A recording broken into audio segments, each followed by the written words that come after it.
Personally, I think that no one has done a better job in this decade of having quality releases than our buddies at ATO Records.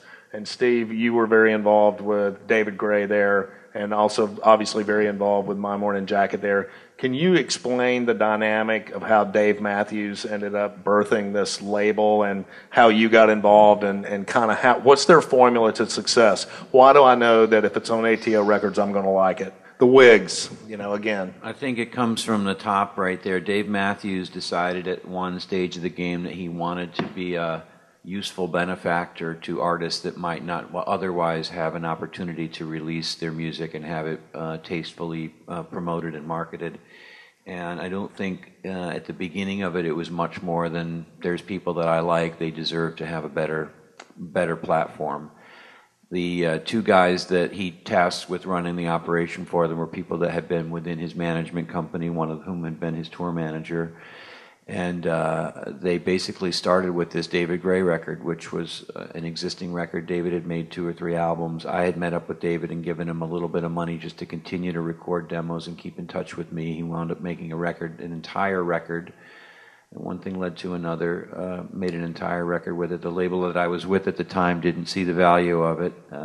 They were free to put the record out. They put the record out in Ireland, where it took hold fairly rapidly. ATO was just starting. There was a bit of a perfect storm opportunity for ATO to pick up an existing record made by an artist that they previously were fond of and had supported and taken on tour with them. So ATO had a distribution deal because Dave was signed to RCA. BMG were RCA's distributor, so Dave got distribution services, not label services. That is to say, there was no record company within BMG that at that time was providing publicity, radio promotion, various forms of marketing, other support services.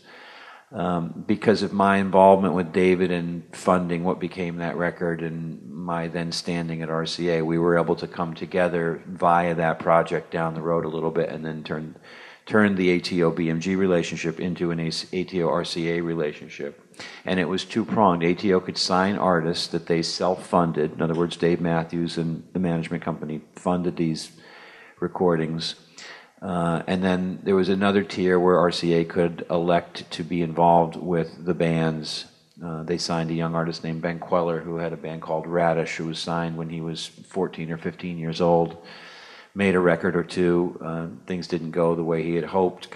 He retrenched, made a solo record. The ATO guys really liked Ben. That was going to be their next release. I had known Ben from the time he was a teenager and was at RCA, obviously, at the time, and so why don't we work on that together? My Morning Jacket was a band that I had seen and fallen in love with and was on the way to signing, and the ATO guys said we liked them too, so we made an accommodation for us all to come together. It was a case of disparate agendas, but a shared need for what their cachet was in a certain part of the culture and what RCA could provide in terms of human and financial resources. And these are just some of the ways. And now they're the biggest indie record label out there with the new Radiohead record, and they're also releasing this new My Morning Jacket record. Should be a massive record for that band this year.